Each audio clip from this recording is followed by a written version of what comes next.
Hey nerds, welcome back to the What the Bones Say podcast. My name is Rob, and I am here joined by George. Howdy. Cody. Hello. And Sage. Yep. And we will be your hosts for tonight. We were thinking a good kicking off point tonight is the Matt Mercer effect. Sage, you mind giving our audience a little background on the definition of what that means? What is the Matt Mercer effect? You interrupted me, good sir. Wow. I was trying to give you a cool sound effect. I appreciate it. Sage, please explain. Okay. My good sir. Well, to talk about the Matt Mercer effect, we have to understand that there is a big stream called Critical Role, and Matt Mercer is the game master of that stream. And it became very, very popular and actually created a boom in role-playing games.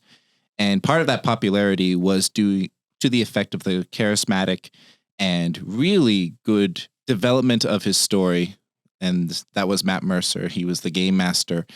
And what happened was, with this new influx of players, a lot of people wanted to replicate the kind of game style that Matt Mercer was able to provide for the stream. I think that was a pretty good explanation, Sage. Mm-hmm. Building off of that, the effect has created a sort of cognitive dissonance is the best way to put it. That's an actual term. It's you're right. That's cognitive dissonance is real. Yes, it is a cognitive dissonance. I agree. Thanks, you guys. I'm sorry. I'm sorry. We support each other here, Okay, people. we get a do. lot of funny ones tonight. Yeah, so- Go on, George. Yeah. So it created this cognitive dissonance effect where everybody wants to be like Critical Role. Everybody wants the chemistry that Critical Role has because their cast has great chemistry. Everybody wants their production quality, whether that be lighting, voice acting, and talent.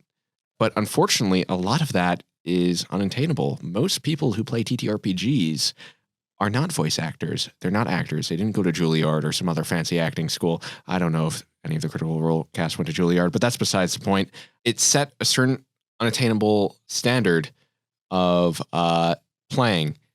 And I think that's just really unfortunate that this is happening to begin with. First of all, I don't think it's really creative if you're just trying to copy from another DM. Every DM or GM does their own little thing. But furthermore, it's really not fair to Matt Mercer, in my opinion, because Matt Mercer, if you watch that show, he's a really, really nice guy. Like, he's a very genuine guy. He's extremely talented at what he does. So part of me doesn't blame people for wanting to try to take that charisma that he has and put it into their games. However, I would advise that people try to find a different way, maybe their own play style. There's really no wrong way of playing this hobby. There's no wrong way of playing a TTRPG game. Everybody has their own way of doing it. And if there's a style of play that is similar to Critical Role that you enjoy, and that's what you do on your day-to-day playing TTRPGs, that's completely fine. But don't go out of your way just trying to copy, just trying to take the magic that's what's happening there and recreating it in your own game, because you can't, because that's their group. Every group is different. As human beings, we're all unique and individual creatures, and just copying another person is unattainable, quite frankly.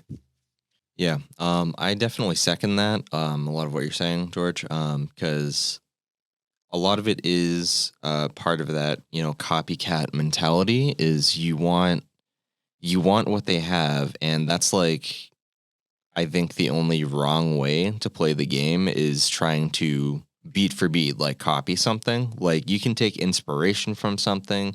You can want to do something, similar to it, or, take some elements, from, what, Critical Role does, or maybe, another campaign you've been in. But copying it beat for beat, I think, is the only case I would say that is the wrong way to play the game, because at that point you are trying to get something unattainable, and it just makes it not fun, in my opinion.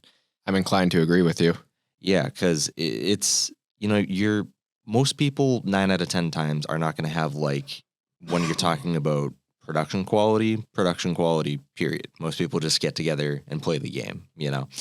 So it's kind of, you know, trying to get that production quality it's nice, but it is out of reach of a lot of people. Like personally, I find it much more fun to just, you know, go into it, play the game for what it is, and like not even try and do anything sort of grand and theatrical in terms of like recording it, you know, whether audio, visual, whatever.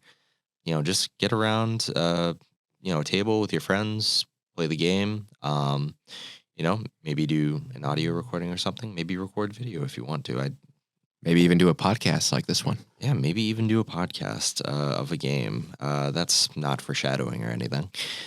Yeah, I just echo a lot of those same things, really. Yeah. It's a pretty good description. I would like to kind of go off of what both of you have said and really look at how the Matt Mercer effect, I think, is misnamed because it's just pointing out Matt Mercer because Matt Mercer is the most popular game master out there that people like to watch. And I think one of the estimates was he and his stream were able to produce close to $11 million. Probably more than Probably that more now. now. Yeah. Because the article I have up is a bit dated. They are a multi-million-dollar company now. They have a deal with Amazon. They have a cartoon based off of their first campaign. That's crazy. Yeah, they also have like 2 movies and like 2 or 3 other series coming out. Yeah. I even heard rumors of a video game. These guys are nuts. Yeah. Yeah. So Yeah. I really want to point out things that happened to me because I'm a game master a lot when watching Critical Role. To me, the greatest thing about, if we're going to go with the term, the Matt Mercer effect, was how they brought the love of role-playing games to a larger audience. The article that I have pulled up that was written by Z White Wolf 15 on May 4th, 2021 on couchsoup.com. What he explains is that there was a long time where nerd was used as a negative term. You would get bullied and they would use nerd. What these guys really helped do was push the idea of there's nothing wrong being who you are. There's nothing wrong being a nerd.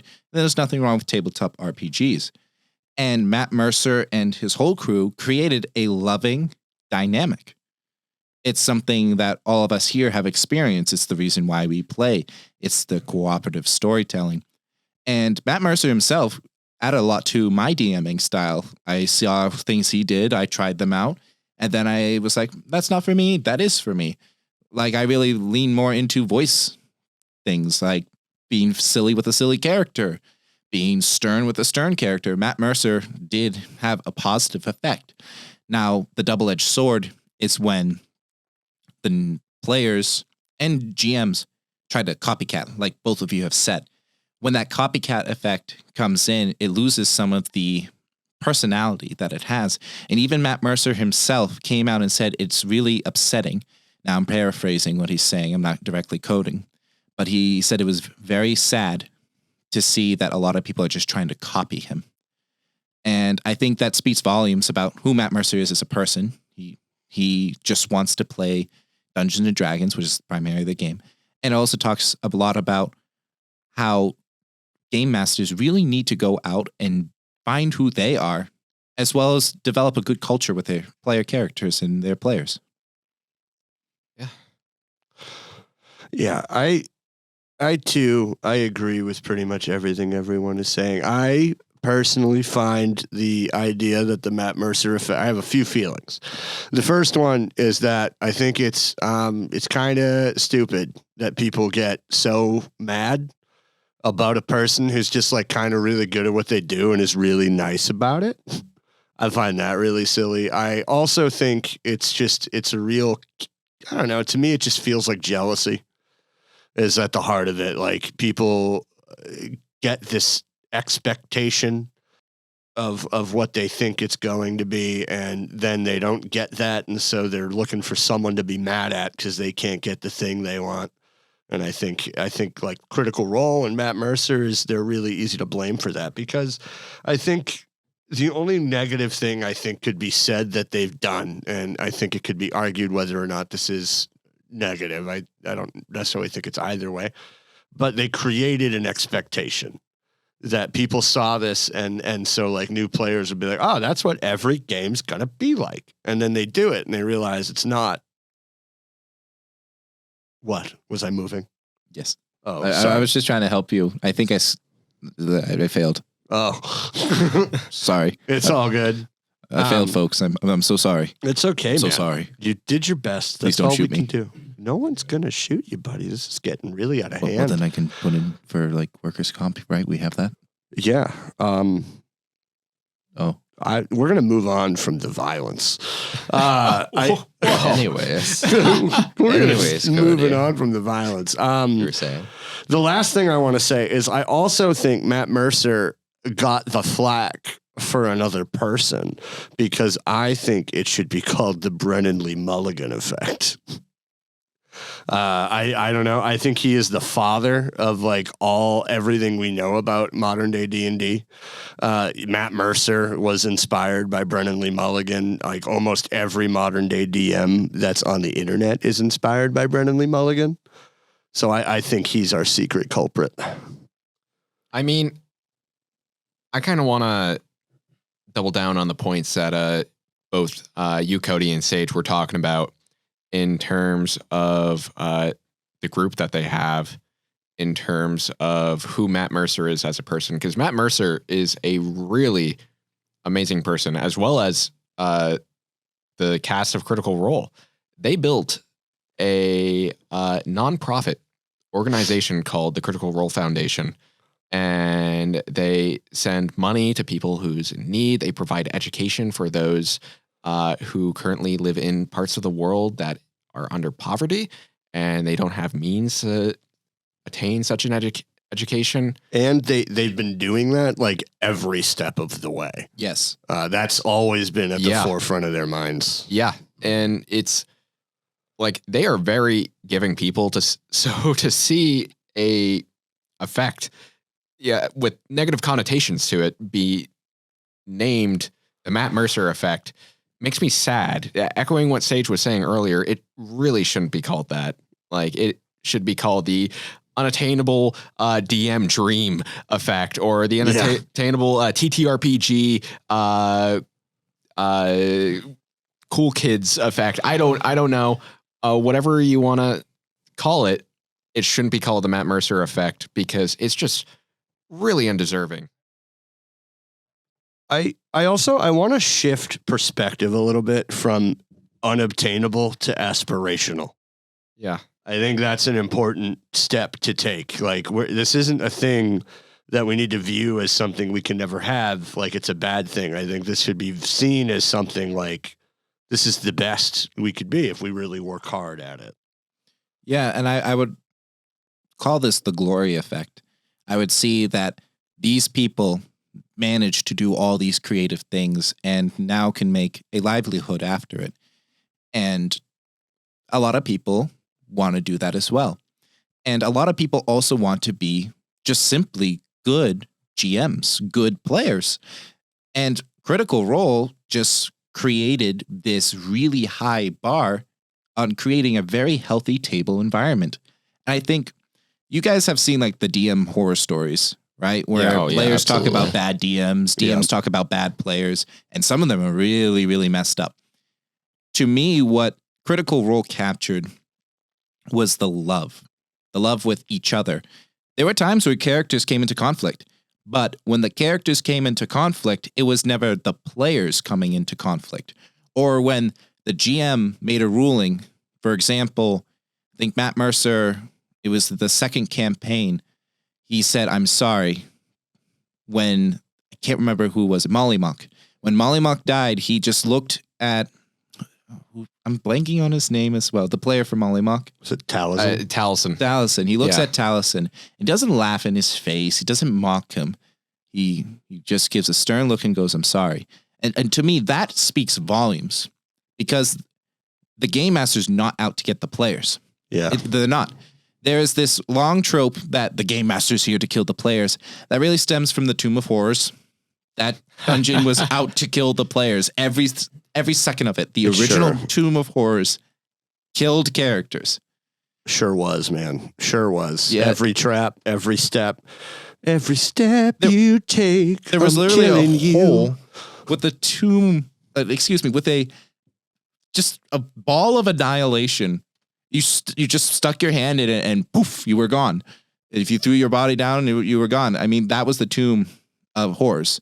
So when Matt Mercer has those moments with his players where he goes, I'm sorry, there's nothing, like it's a ruling, your character's gone, or he rewards them, it creates that table environment that people who want to get into the game want, and people who play the game love.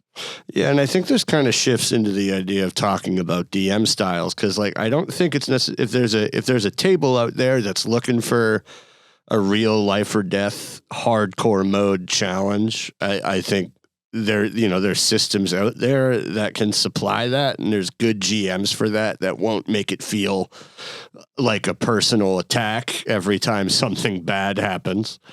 But I don't know. It's important to remember that we're all trying to have fun and collaborate together to make a beautiful little story. Well said.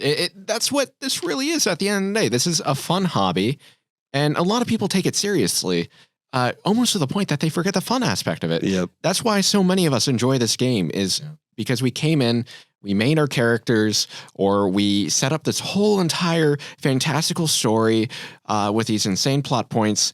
And at the end of the day, we're just a bunch of goofy people in a circle that just want to have fun with our friends. And going off of what you were saying, Cody, that with the Matt Mercer effect, it really is the envy of that, because that's what Critical Role is that it generates that energy of just fun. It's just pure fun.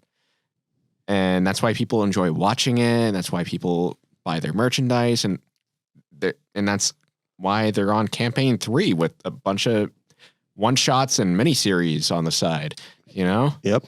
Yeah, and that's so true, because I feel like they, of Critical Role, get a lot of things that people don't necessarily think about when they sit down and they're like, all right, I'm going to play D&D now, is like, it is so hard, and kind of like echoing back to what you were saying about the horror stories, Sage, and this is like how those happen, is like, getting a good group of players, creating a healthy, table of individuals, like whether you know each other or not, separating, the person from the character. Also, like you were saying, like a lot of people don't do that, and like, thinking the GM is out to get me, and, that's not the case. They're just, there to move along the story, and present you with challenges and trials, which, are very natural of D&D.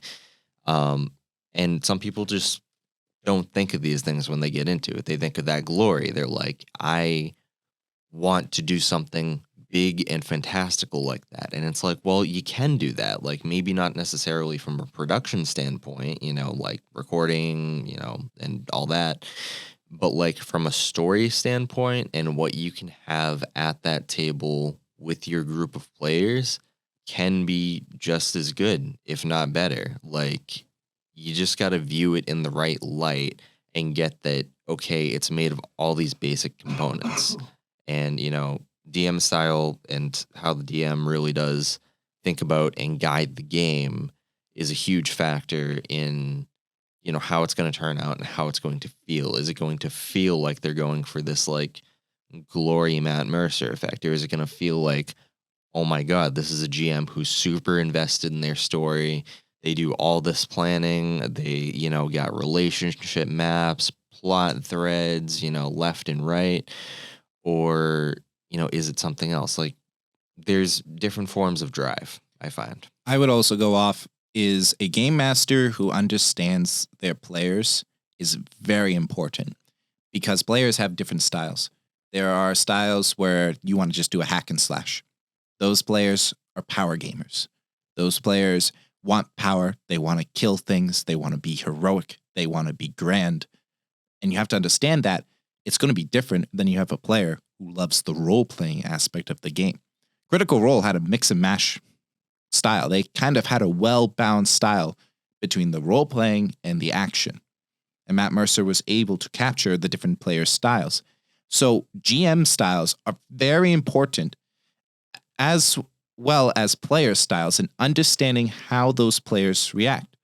For example, my mom loves acting. She plays tabletop RPGs all the time.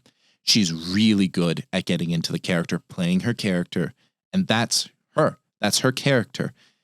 She doesn't necessarily mind the combat. She likes it when it has those dramatic purposes, but even the combat, she's being more of an actor. She's improvising. She's saying she's doing all these great things. I like both. I like more of the combat while also having that wonderful role-playing aspect. So I think understanding what your players want is a really tough GM skill that Critical Role captured. And why it's called the Matt Mercer effect is because everyone looks at Matt Mercer and point to him as the one who's achieved it all, where their players have also dedicated a lot to the stream. So I think this is a really good transition point right here into our next topic. But before we do, Sage mentioned this earlier. I have the full statement Matt Mercer made about the Matt Mercer effect in response to a Redditor. I wrote it down and I had it ready and I wish to read it so that people can hear his thoughts on the matter. Because how can you talk about the Matt Mercer effect without getting the man's thoughts on the matter? So always Gavin in my back. Yep. All right. I'm going to read it. Seeing stuff like this breaks my heart. Regardless of the fact of the matter, I'm going to restart this again. This might take a couple. Might take a couple. You're reading it better than me. Yeah, seeing stuff like this kind of breaks my heart. Regardless, the fact of the matter is, our style of play is just our style of play. Every table is different, and it should be. If they just want to copy what we do, that's not very creative, nor what makes the game magic at the table. I do believe that it's important for any gaming group to discuss expectations early into a campaign so everyone can get on the same page and avoid dissonance. However, it's everyone's responsibility at the table to provide and add to the experience for everyone to enjoy themselves and the story, not just the DM. As I saw some comments below mention, this is a Reddit thread, by the way, so he's responding to Redditors. You want a particular style game? That level of commitment resides on your shoulders. Consolidate your style and wishes with those of the other players in DM.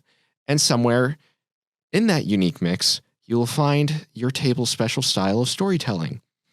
Need I also remind your players that we are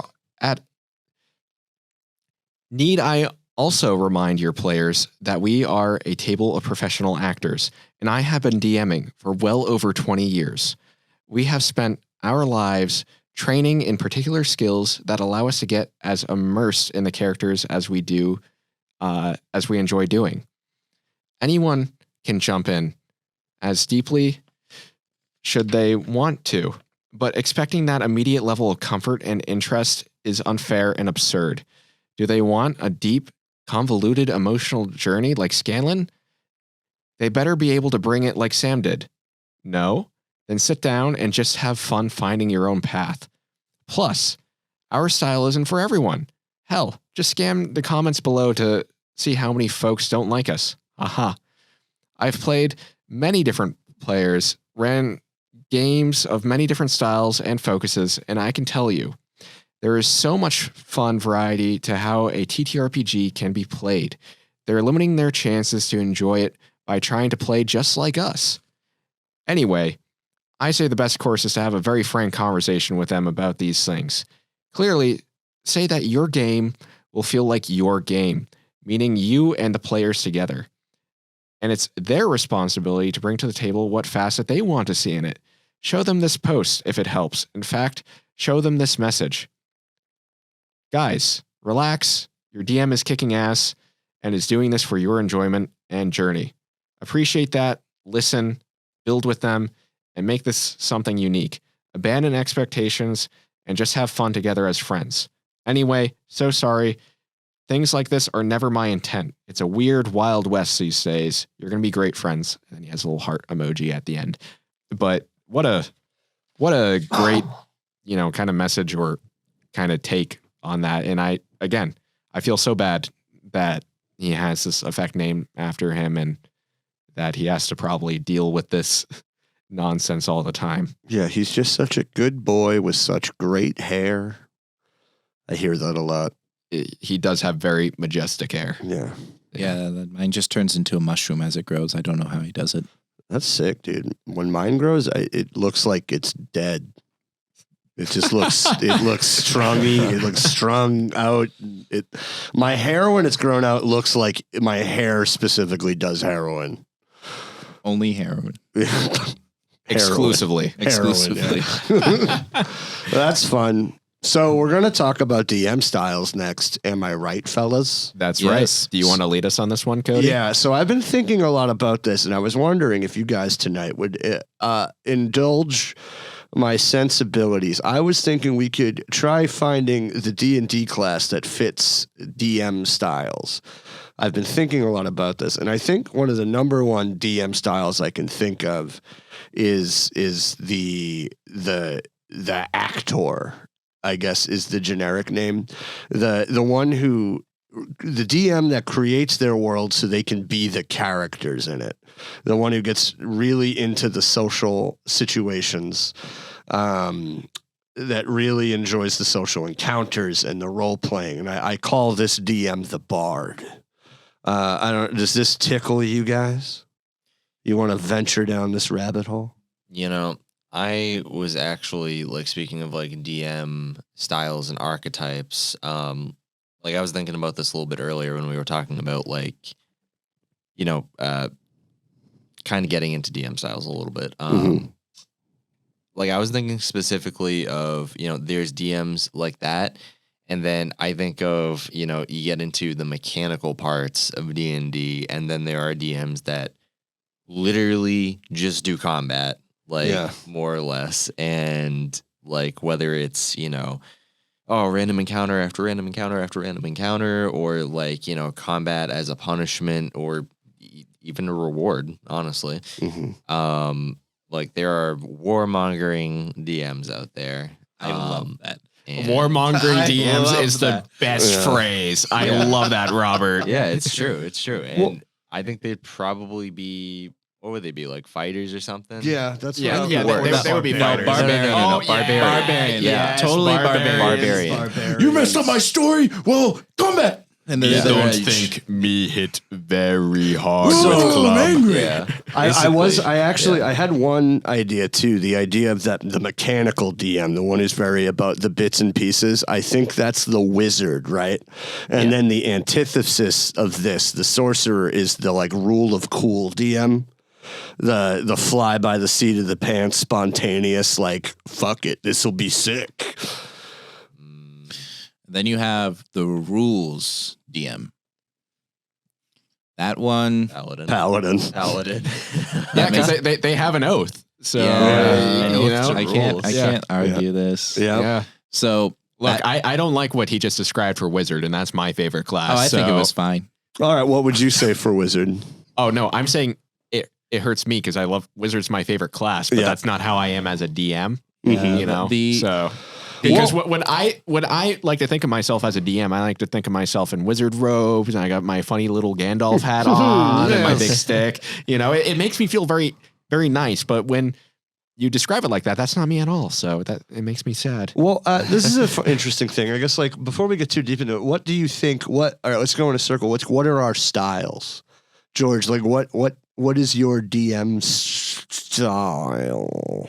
So that's interesting because part of me is like, I don't completely feel like I know. I just know what my players tell me, right? Because it's like how, like I suppose I do have a sense of self-awareness with what I know I like in a game. Like, I do know I like running sandbox games and having my games be extremely collaborative with the players with a sense of rule of cool, in that I see the game as a bouncing point where I throw, like, a ball at the players and players throw it back at me. And it's just a toss back and forth. So much so that sometimes I create problems that I don't even know the answer to, and I like the players to figure it out because that's a lot of fun. Yeah. I respect that.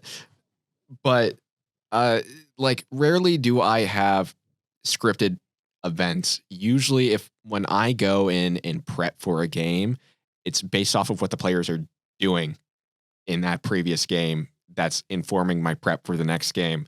And literally the only time that you're going to see something scripted is probably at the beginning or end, where at the beginning, I show my hook, I create the launching point for my story, and at the end, it's a conclusion of all things. And by that point, I usually have a pretty good understanding of what's happening. But always, whenever you run a game, you need a start, middle, and end. So I just inform myself on those three parts, and I kind of run with it from there. You have like a narrative style. You have a mix between narrative and freedom. It's not, this is the story. You don't go down the author route, which a lot of new DMs fall into, including myself. I've fallen into that trap as well, where you dictate everything. Another term for it is the railroad. You have here's the narrative, but the choices are unlimited. Like you have NPCs, you have villains, you have all these things set, which is the narrative aspect. You have their personalities and you know how they're going to react to certain situations, but you allow the characters to really tell the story. You allow their actions to be the defining moments. And I think that's a very advanced DM skill that you have. So I think, yeah, you have the sandbox, you have throwing the ball at them, they throw it back at you, but you also wisely entangle the narrative aspect. And I played many games. In even your first game, you had a narrative aspect that allowed us to drastically change your story to the point you were like, what just happened? But you still kept the narrative aspect. It never disappeared. Well, thank you, Sage. That's a very nice compliment. But yeah, I'm just, a guy who just enjoys running games and playing them with friends. So I want to create the best game possible for my friends and for my players to enjoy. So in doing that, that feels for me personally the best way to tell the story that I want to tell and to create a game where I know everybody's going to have fun at the table. That's awesome. That's beautiful. I loved it. I love it. Thank you. That's interesting because, like, I don't know. I've never gotten to run anything for anyone here, so I can't exactly get anyone's opinion. And I don't know. I have a hard time defining exactly how I'd look at myself as a DM, somewhere between that, like a storyteller and the rule of cool. One thing that I really like in a game is I want my players to feel like heroes. I very much like the rule of cool, and I very much encourage thinking outside the box and big actions. And like, does it seem impossible? Fuck it, let's find out. Only one way to tell. Because I think so has anyone else seen the Calamity Exandria Unlimited? I've seen portions of it. So one thing that I really like about the end of that is I cried for a while. The ending of that was such a beautifully told story, and it talked about how just because this story didn't happen in our reality doesn't mean it didn't happen. And I think that's true. Like, when we make these stories together, it becomes real in this very interesting, abstract, and untangible way. And I think if you can give someone the feeling of being heroic, even if in a game, they can take that feeling into real life. And going off of that and talking about Sage a little bit here too, I've played in numerous Sage's games. I'm going to reiterate that I've played in a ton of Sage's games, and Since 6th grade, right? earlier, since 5th grade, since 5th grade. I was 10 years old. It's quite literally insane. I met Sage here playing D&D with him while he wasn't the DM. I met him playing the game. Wow. In a middle school D&D club. And after that, I started experiencing his games. I was off and on for a while because my first experience was sort of bad, and it jaded me a little bit. But after that first experience with that DM where Sage and I were playing the game with, that I had that bad experience, I started finding myself enjoying the game a little more with the way that Sage ran it. And a lot of that is due to what you were just talking about, Cody, the heroic nature of characters. Sage here, before he starts talking about his DMing style, loves heroics. And when you play in one of his games, he will make you feel that.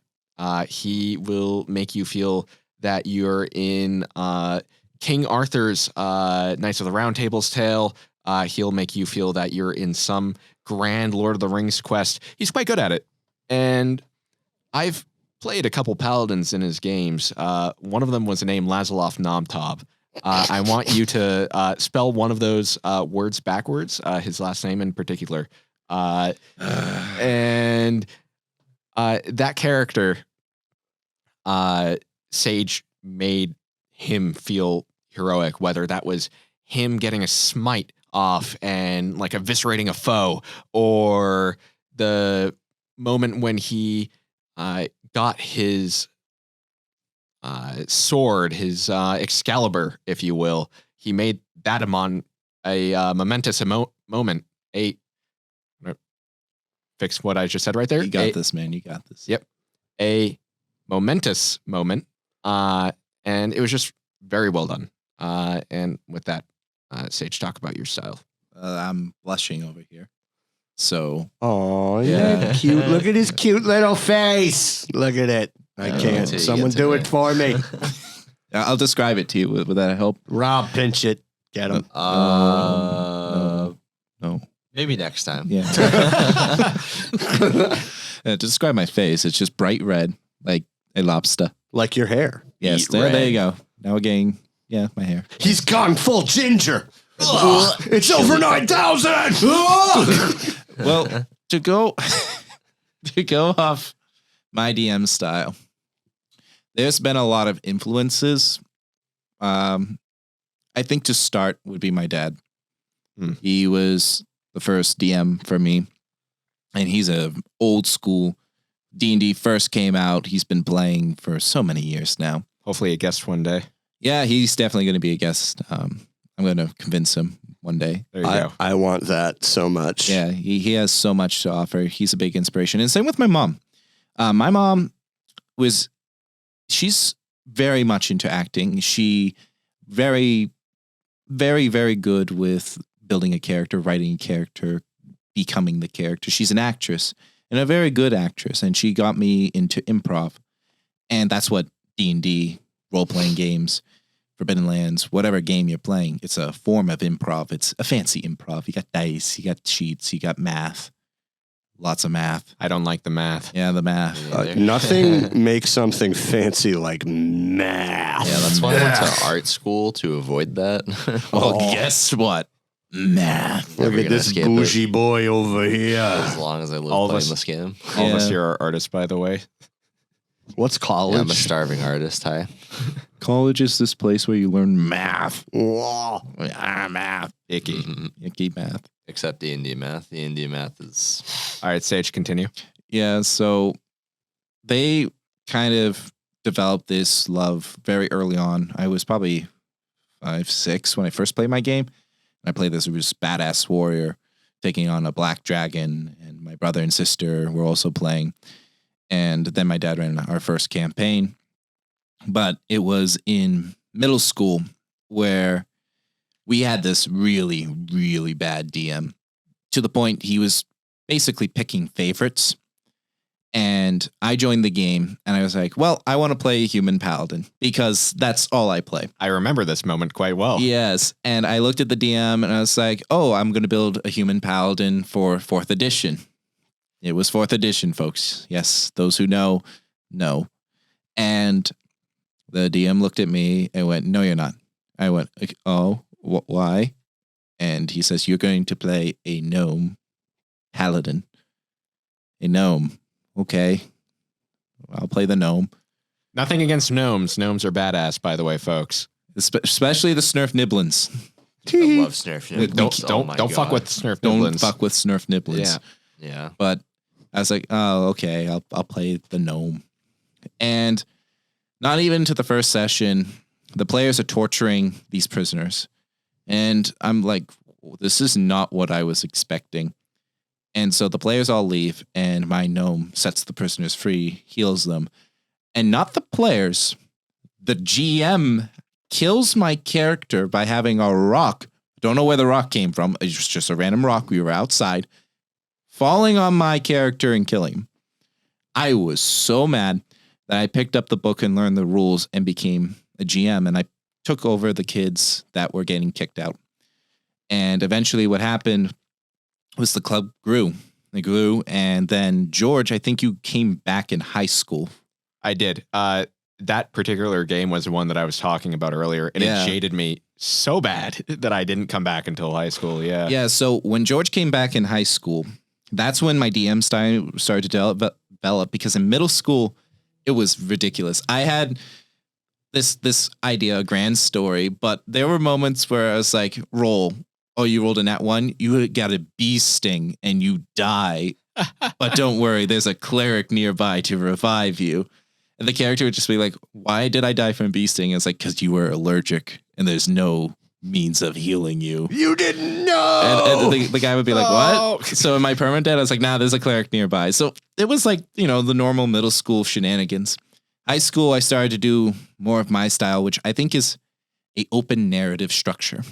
I think it's the best way to describe it. I have a story, I have plot, I have world history, and there is usually a big villain. I like my big villains. Big. I'm talking thick. Huge. Huge Thick, villain. dude. I'm talking he spans worlds with his thickness. I like a Huge. thick. I do like a thick villain. I mean, who doesn't? Yeah. Name me one time where you did not like the thickest of villains. It was a Tarask, right? Can we one day have a conversation of just who the thickest villain is? We'll put that in the notes. Yeah. Cool. We'll put that in the notes. Cool. I- Table it. I think it was. I think it was the Tarask. I mean, I went big, thick. Like that's the biggest, thickest monster I knew of at the time. Yeah. Do you want to describe what a Trask is for the people who might not know? Sure. So think Godzilla. Bad news. Just it's the D&D version of Godzilla. It's this big, oversized lizard with scales that no sword can pierce through. It has many eyes on its lizard-like head, spines that roll down its back, and its tail is long and almost like a mace at the end. Some variations make it long and pointy, but it's just this giant Godzilla that comes up every few thousand years, destroys everything, and decides it had enough and goes back to sleep. Yeah, and it can regenerate like 30 hit points every round, and That's just details you It's don't need to immune know. to everything. It's just details you don't need If to you, know. if you fireball it, yeah, it has reflective hide, so any magic you cast on it just bounces back at you. This is secrets. This is DM secrets. What are you doing? Yeah, dude. I just opened the vault. Dude. I noticed. Peek in, everyone. But so I ran that, and a lot of our friends, George at the time, joined as well.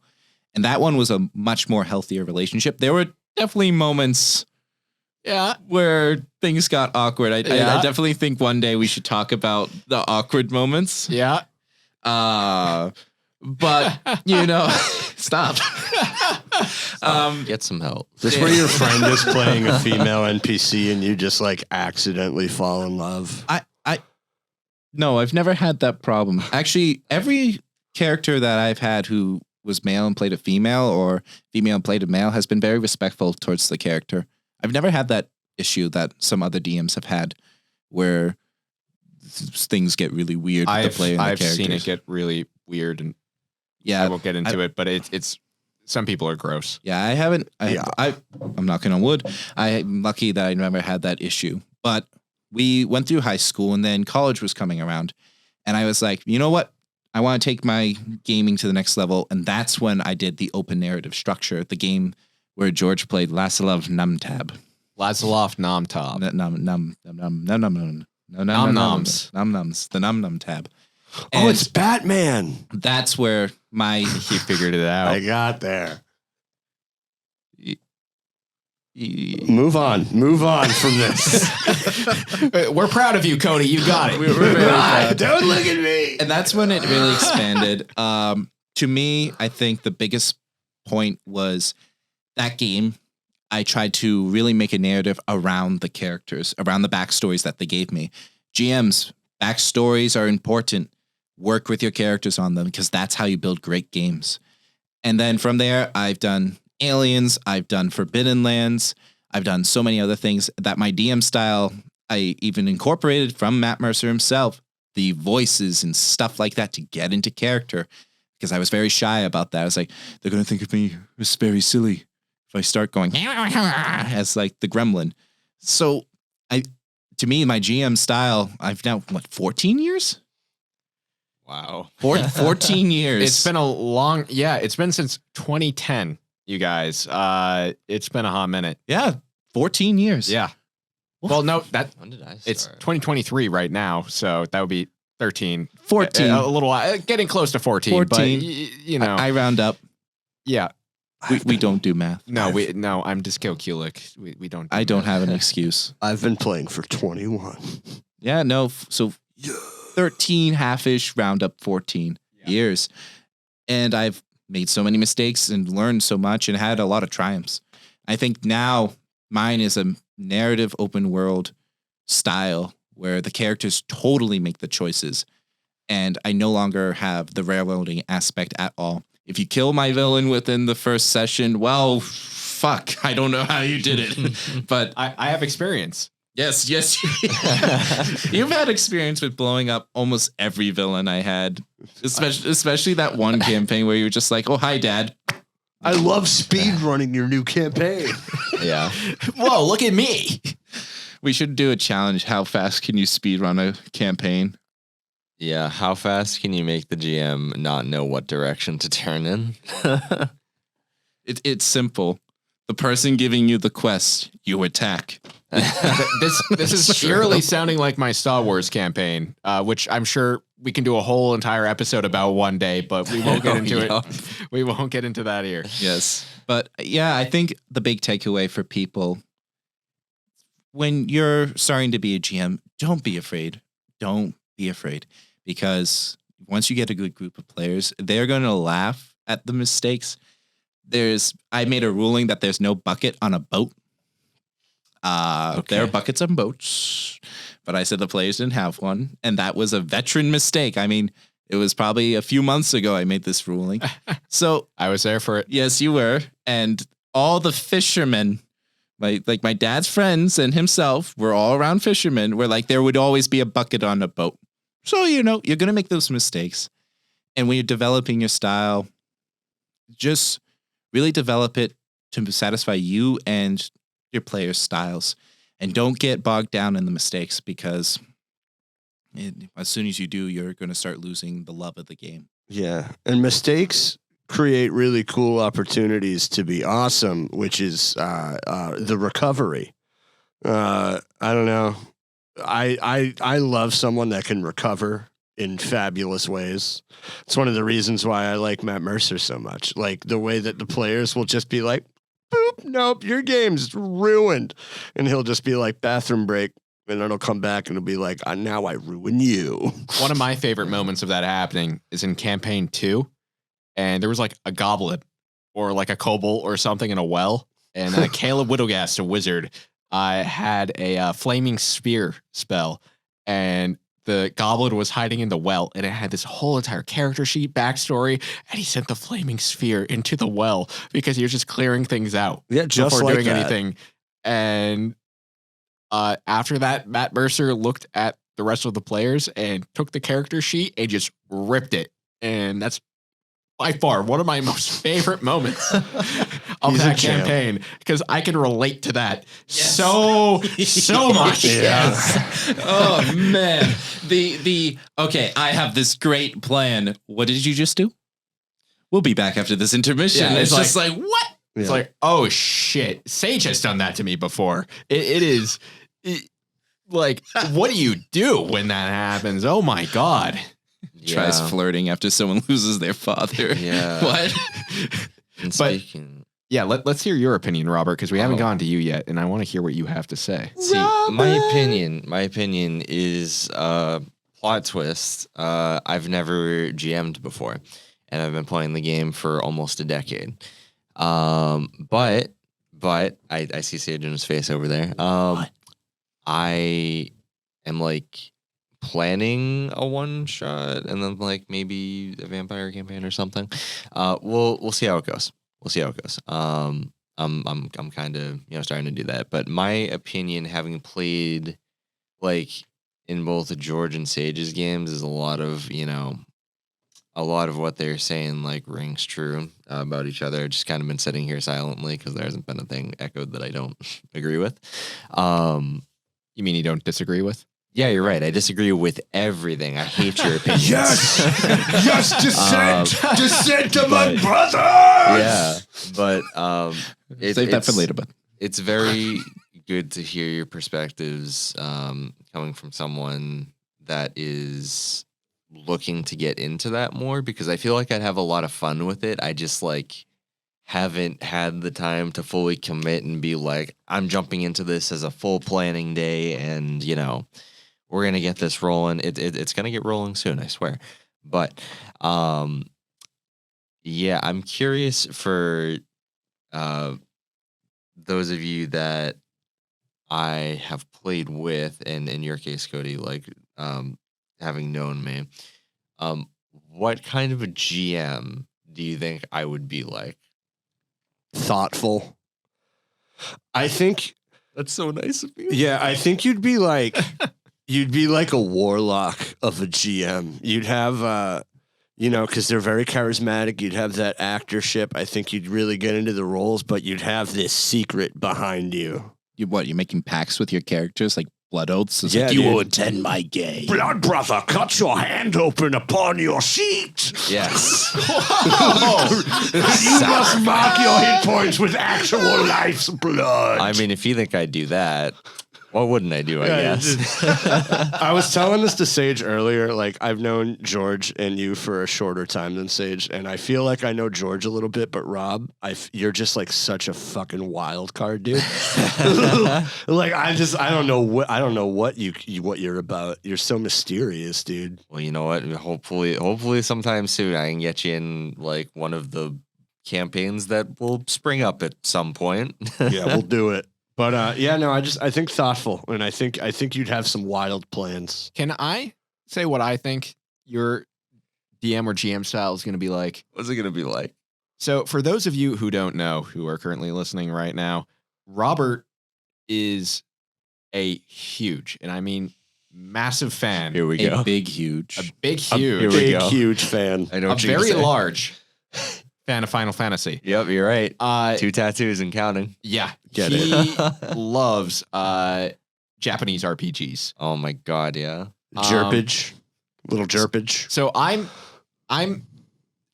every good JRPG has a good mind fuck in it. It's true. Every good one has this intense final battle that if you don't have your hit points, if you don't have your stats all figured out in a very methodical way, you're going to die. Or if you don't level up at Or- the right moment. Exactly. TPK. Yeah, like- Sephiroth gets the gooch, dude. Like, Sure. Anyways, moving on. anyways, sorry, that's just a thing. I I can foresee a lot of the technical elements of Japanese RPG games be placed into a tabletop role-playing game. I think there's a transition. I think there's a bridge that can be made right there. And I think Robert here is going to find whatever the hell that bridge is, and he's going to run with it. Yeah, And please. I'm here for it. I'm I the missing really want to link. play that. I'm the missing link. Robert here introduced me to Fire Emblem, which is like one of my favorite games of all time at this point. And it's going to be a lot of fun. Yeah, considering like the one shot that I'm planning is set in one of the Final Fantasy worlds, you're not far off. I think you're going to have a theatrical style because you really love the role-playing aspects of RPGs. I think we talked about this once on a Discord call about some of your frustrations with a recent game and how the style of the DM and the player weren't mixing. Yeah. And yeah. I think that's fine. That happens. But to me, seeing how you play, seeing the things you love Vampire because Vampire is set in a theatrical way. I love Vampire. It's a character study in many ways. It's like, all right, here's the character, here are the situations. What are you going to do? And I think a lot of yours, you're going to have a good balance. You're going to have the Final Fantasy aspects that George was talking about. Probably these grand big battles over the top, swords 3 times the size of anyone's human body. Big, huge swords. Big, huge swords. We're talking the biggest of hugest of swords. Yes. sense This is an inside joke. You'll get it later. Yes. And what I think is going to happen is you're going to take that and then you're going to make your NPCs and then you're going to have our characters interact with these events and NPCs as our characters. And you're going to get into it because you're not afraid to be an actor. You're not afraid to have those things. And I think you're going to get the balance perfect for where you need to put the combat, to put the tension, and then take it away and put the social aspects where the characters get to shine, not necessarily through combat, but through their interactions. So I think your style is going to be very much a theatrical, over-the-top epic fantasy. And you're going to leave a like big, that. huge mark on all of us. Big, huge. Well, that's the goal. Starting with the one shot, and then like that's why I really like Vampire. In fact, because it's so theatrical. Talking to the kid that went to theater school, but yeah, it's very interesting to hear that because I've been curious about how I would be as a GM because like I said, I haven't actually run anything and I've been playing for a decade. But we'll see if these things are true very soon. Really excited to finally run some stuff with you guys. Yeah, super pumped to. Are you doing the one shot on what the bones say? Potentially. Yes. Whoa. Potentially. That's hype. No, though you have no choice in this battle. Potentially. It's a yes. Well, you got to keep the audience guessing. He's been Oh, trained in the shit, GM you're right. by Count Theatrical Dooku. sage. Well, you know what? I'm a very blunt person. So yes. They make my decisions for me. You're right. You got me there. Yeah, man. We are democracy first. It's a podcast. potential. It's a potential. Wait, but we'll there's see democracy? when it's actually done. It's not confidential. I got potential. I've brought peace and democracy to my new GMing style. Because they told me that you got an Ewok that looks like a trash can that I had in February of some time.